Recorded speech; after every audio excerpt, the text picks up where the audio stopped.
The Tale of Three Trees.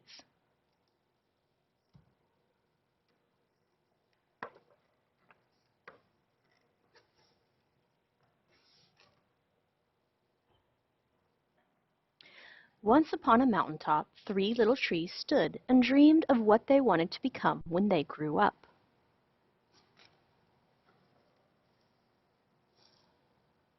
The first little tree looked up at the stars twinkling like diamonds above him. "I want to hold treasure," he said. "I want to be covered with gold and filled with precious stones. I will be the most beautiful treasure chest in the world."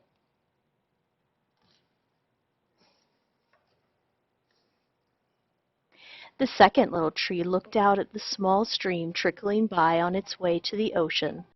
"I want to be a strong sailing ship," he said. "I want to travel mighty waters and carry powerful kings. I will be the strongest ship in the world."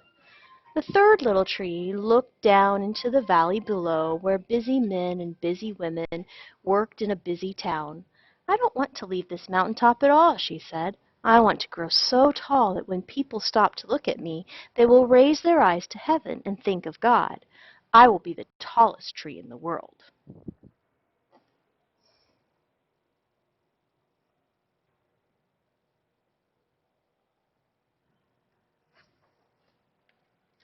Years passed, the rains came, the sun shone, and the little trees grew tall. One day, three woodcutters climbed the mountain.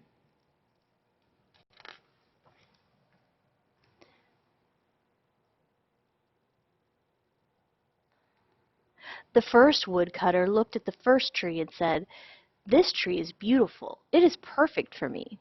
With a swoop of his shining axe, the first tree fell. "Now I shall be made into a beautiful chest," thought the first tree. "I shall hold wonderful treasures." The second woodcutter looked at the second tree and said, "This tree is strong. It is perfect for me." With a swoop of his shining axe, the second tree fell. "Now I shall sail mighty waters," thought the second tree. "I shall be a strong ship fit for kings."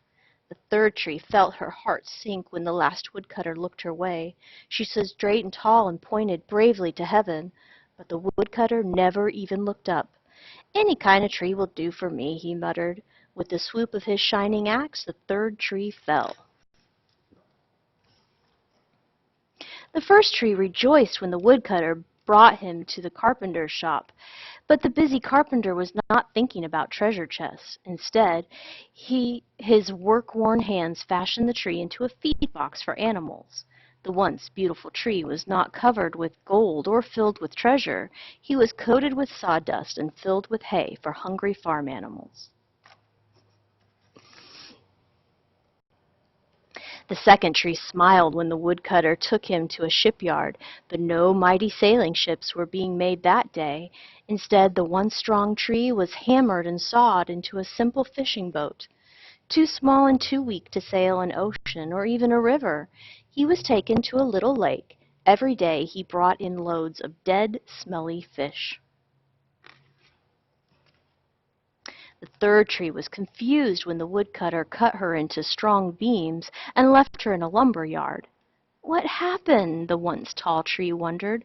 "All I ever wanted to do was stay on the mountain top and point to God."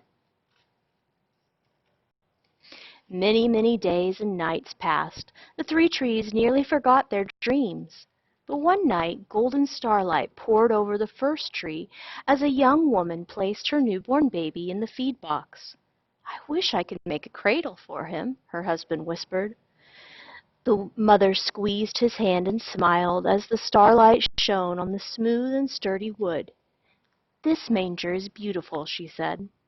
And suddenly the first tree knew he was holding the greatest treasure in the world.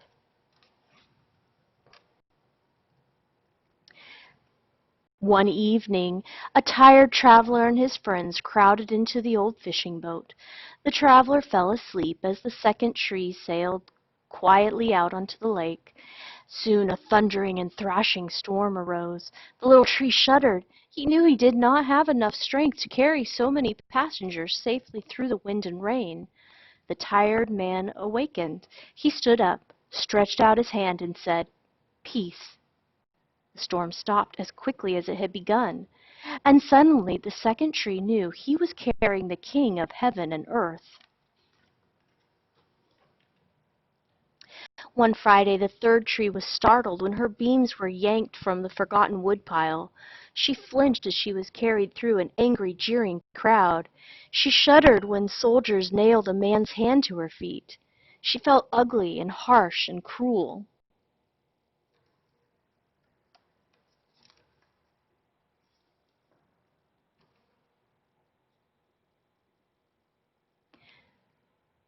But on Sunday morning, when the sun rose and the earth trembled with joy beneath her, the third tree knew that God's love had changed everything.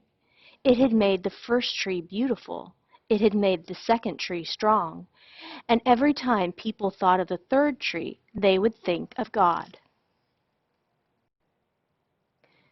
That was better than being the tallest tree in the world.